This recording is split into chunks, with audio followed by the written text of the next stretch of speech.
Nikah Talenta yang sing diki sing nyauri.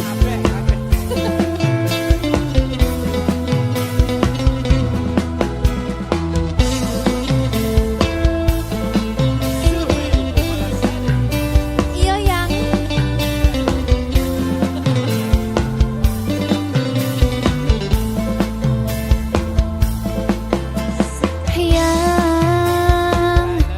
coba kau jujur padaku, yang foto siapa di dompetku, yang kok kamu diam begitu sayang. Jawab atau aku pergi sayang. Aku tak mau bicara sebelum kau cerita semua. Apa maumu, siapa dirinya, tak betah bila ada yang lain. Jangan hubungiku lagi, ini bisa jadi yang terakhir. Aku ngerti kamu, kau tak ngerti aku, sekarang atau tak selamanya.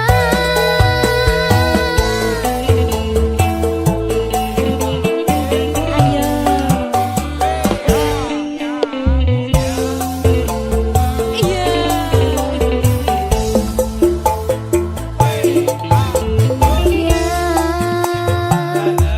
Jangan kira ku tak tahu, yang tak mudah kau bodohiku, yang tolong dengarkanlah aku. Tapi sayang, masih pantaskah kau kupanggil sayang? Aku tak mau bicara sebelum kau cerita semua. Apa maumu, siapa dirinya, tak betah bila ada yang lain. Jangan hubungiku lagi, ini bisa jadi yang terakhir. Aku ngerti kamu, kau tak ngerti aku, sekarang atau tak selamanya.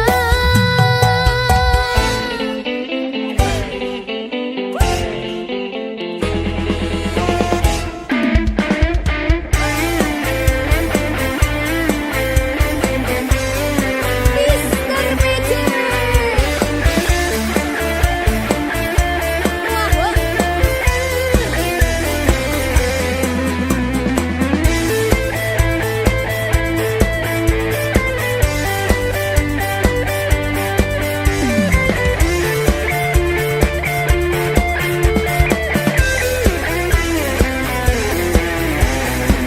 Persiapan ayo Tri.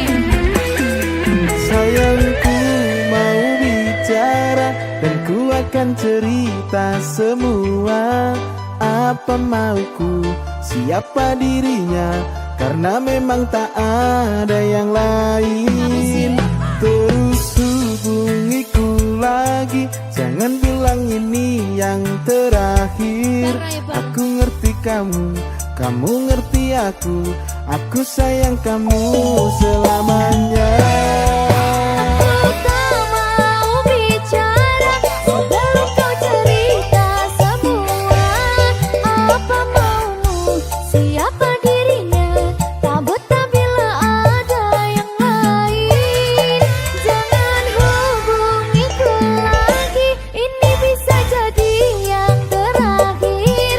Aku ngerti kamu, kau tak ngerti aku, sekarang atau tak selamanya.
Minggu esuk atus prepot kas tipis ning resepsimu nyakseni ijab kabul kowe ro bojomu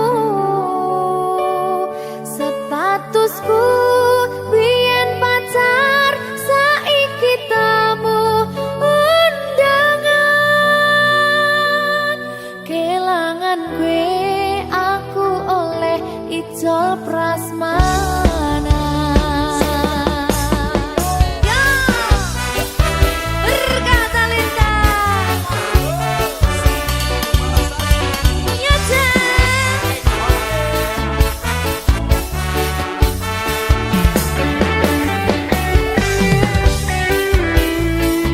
Biyen pacar rasane bingung isih ra percaya telung sasi wingi aku isih pacarmu jebul saiki ono wong liya rada sedih pengen nangis tapi kok wagu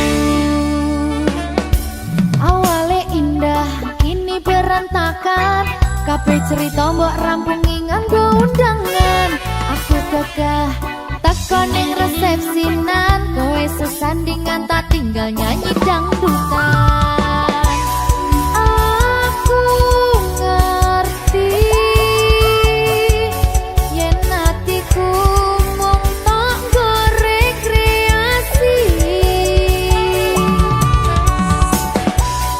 aku sadar ku relakan walaupun sedikit ambiar minggu esok atus propot kas tipis ning resepsimu nyakseni ijab kabul kowe ro bojomu statusku biyen pacar saiki tamu undangan kelangan kowe aku oleh ijol prasmanan aku rumong sorong iso nyenengke nuntut urip penak kurang kuat sanggane laku taunan dadi rano gunane tiwas sayang dadi ra penak atine reti-reti aku nampani undangan ono jenengmu aku bingung ra karuan biyen pacar saiki aku dadi mantan dadi sesimu pas munggah nang pelaminan aku ngerti yen atiku mung tok nggo rekreasi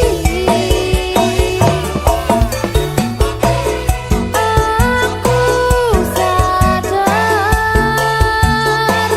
ku relakan walaupun sedikit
berkah talenta.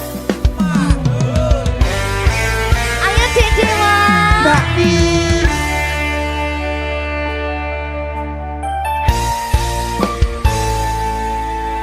Sampun boten enten tenagane damang imbangi liyane sing ketok penak uripe kadang kepidak kelaran ngempet dadi tangisan rodo panguripan bakal muter nanging go kapan.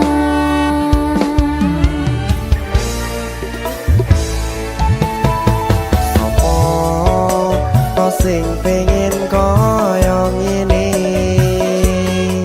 terlahir rasuke bondo sadar aku kalah rupa terserah kowe sayang ro aku ora aku ra maksa tapi yen wis bahas tresno sing jelas aku sing selalu ono.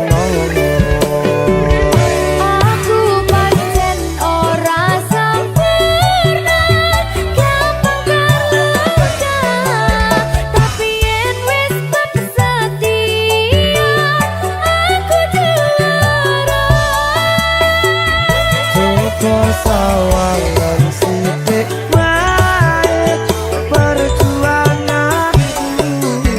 Bayangkan jika cerita kita kini bisa membuatmu bahagia. Pancen nasibku lahir dadi wong kere uripku serba susah sampeyan omonane pengen cinta-cintaan ben padha karo liyane tapi sadar diri aku ora iso piye-piye. Nyanding kowe butuh keragat sedangkan aku iki wong marat wis kalah rupa rasuke bondo cintaku nekat pahitan kekene rasa. Aku pancen ora sempurna karang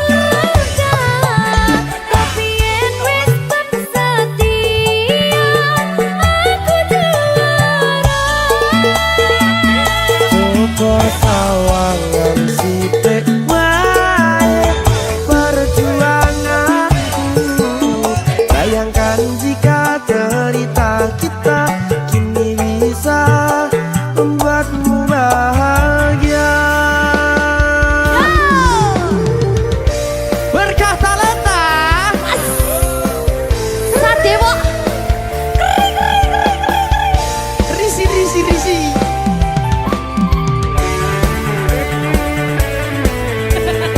Aku ngerap iki. ayo kenapa? Sing sabar, tak singkret sih lah. Ya.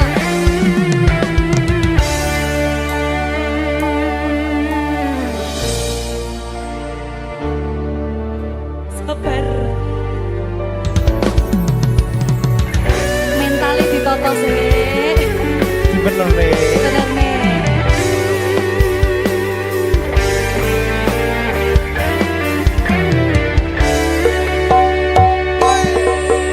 Kenapa wong kiri selalu dicampakkan? Mental head hatiku acuh remuk kau abaikan. Terpaunan pikiran selalu terbayang-bayang. Meski disepelekan ku coba mengusahakan. Seprono seprene ku berjuang. Cintaku tak akan pernah lekang. Kowe tetap tak sanding, rasaku tak berpaling. Aku tiada tanding, ku pastikan happy ending. Aku pancen ora sempurna gampang terluka tapi yen wis setia aku juara. Coba sawangan sithik wae perjuanganku. Bayangkan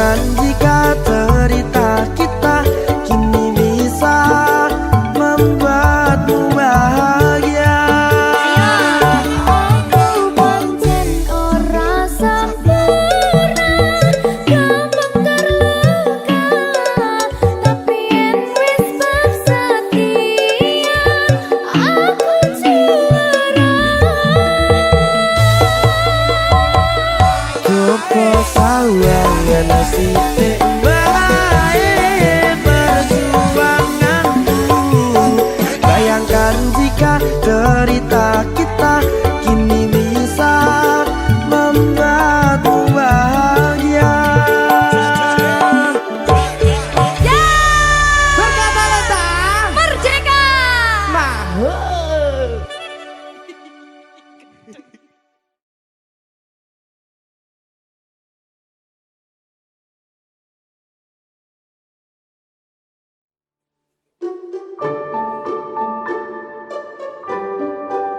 Dewa, sing sabar ya.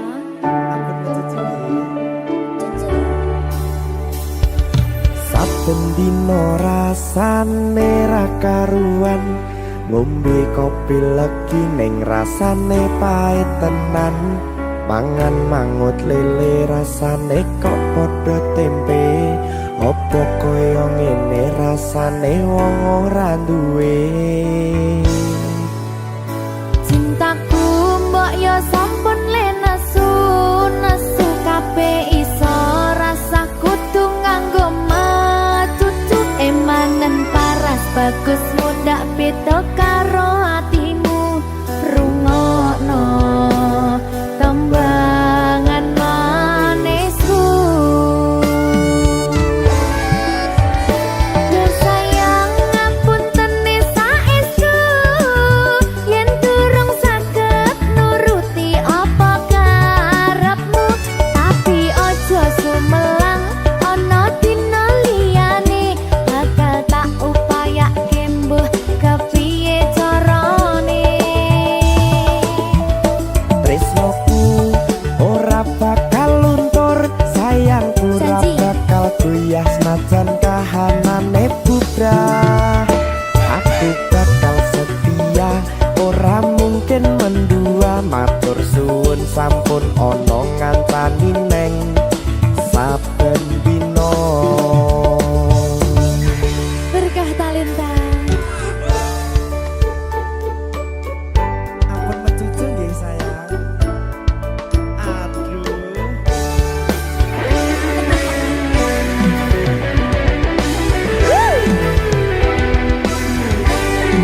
Sabar, sabar.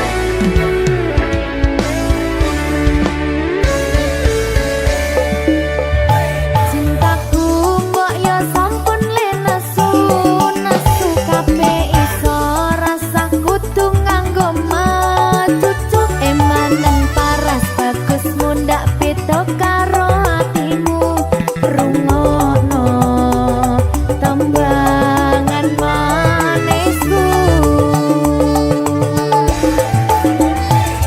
Sayang ngapunten saestu yen durung saged nuruti apa karepmu, tapi aja sumelang ana dina liyane bakal tak upayake mbuh kepiye carane. Tresnoku ora bakal luntur, sayangku ora bakal goyah senajan kahanane bubrah. Aku bakal setia, ora mungkin mendua. Matur suwun sampun ana ngancani neng saben dina.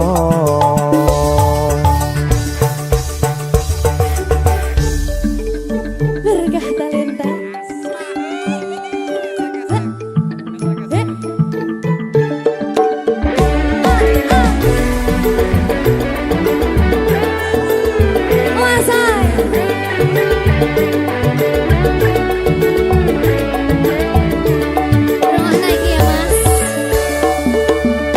Cintaku mbok yo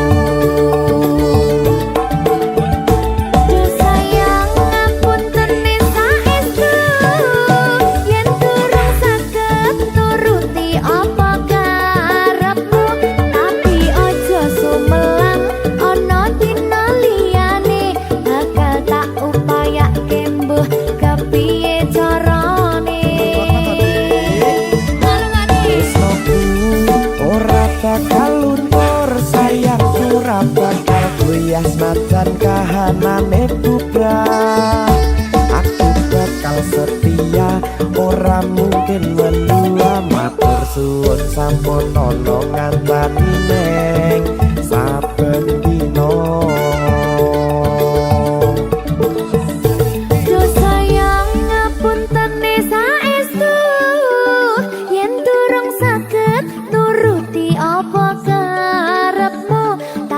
Ojo sumelang ana dina liyane bakal tak upayake mbuh kepiye carane. Tresnoku ora bakal luntur sayangku ora bakal goyang senajan kahanane bubrah. Aku bakal setia ora mungkin mendua matur suwun sampun ana ngancani neng saben dina.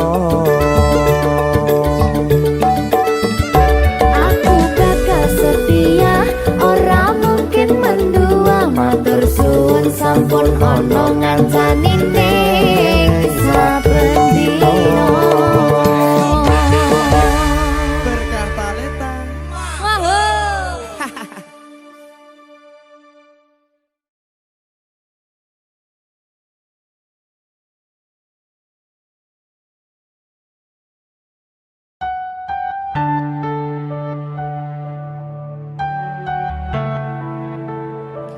Berkah talenta. Mbak Silvi, Oleh nangis ora aku? aja. Aja ya. Sedih. Sing manut wong tua, pancen ngikuni wong tua ki jelekane ngono. Iya, Ya ta? iya. Sabar ya.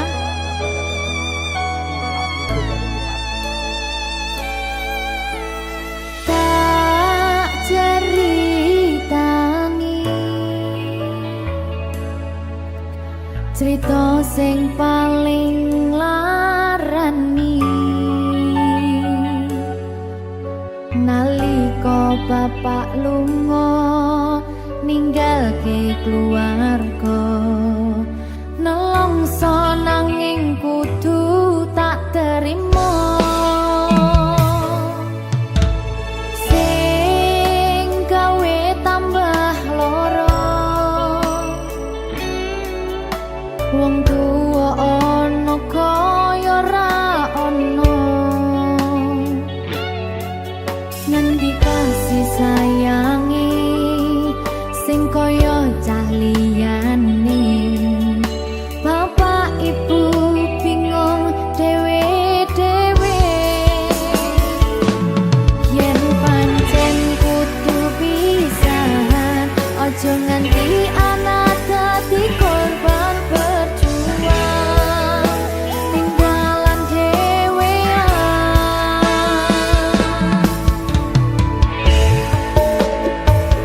ora ono sing jaluk dilahirke nang keluarga sing kaya kene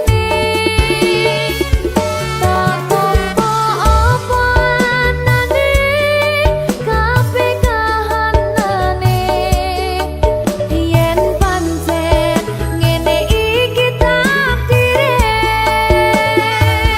kudu iso kuat pelungane perkara disangka wong tuwane kudu iso ngadeg dhewe ra ono cekelane ngene men anak sing rusak omahe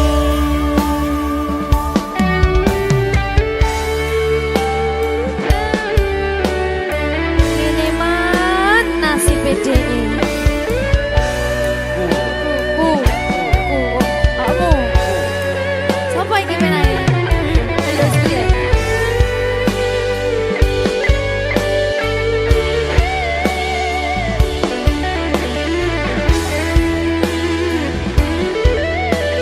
rungokno iki tak ceritani ya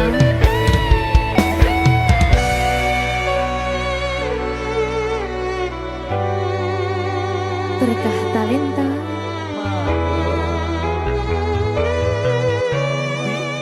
Ceto, sabar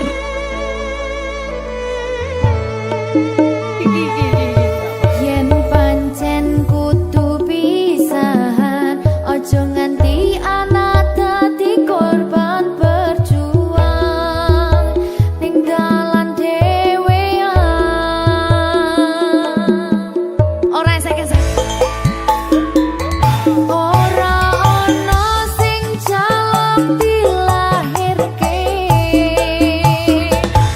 nang keluarga sing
bako piye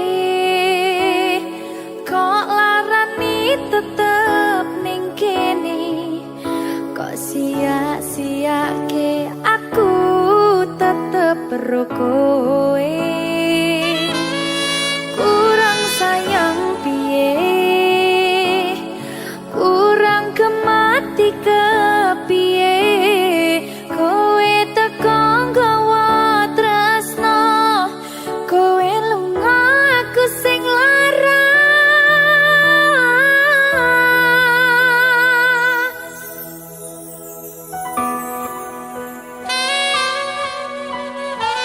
berkah talenta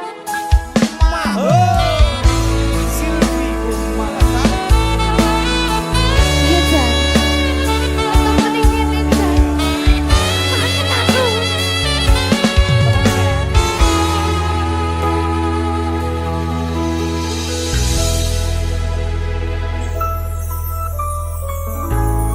isi kerep sok kelingan pas pertama dewe kenalan kowe curhat warna-warna saiki mung kari cerita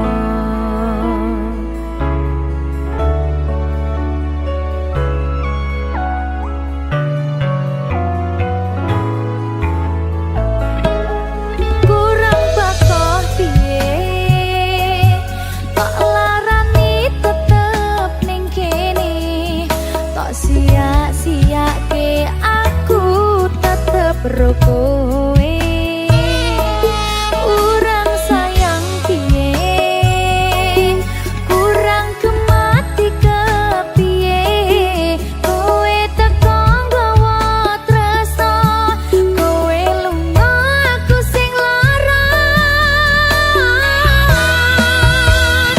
iwas wis tenanan jebul pelampiasan iwas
Berkah talenta.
Jika tidak hari ini, mungkin minggu depan. Jika tidak minggu ini, mungkin bulan depan. Jika tidak bulan ini, mungkin tahun depan. Segala harapan kan datang yang kita impikan. Janganlah menyerah dulu, waktu masih panjang. Ingat doa kita selalu yang tak pernah usang. Kita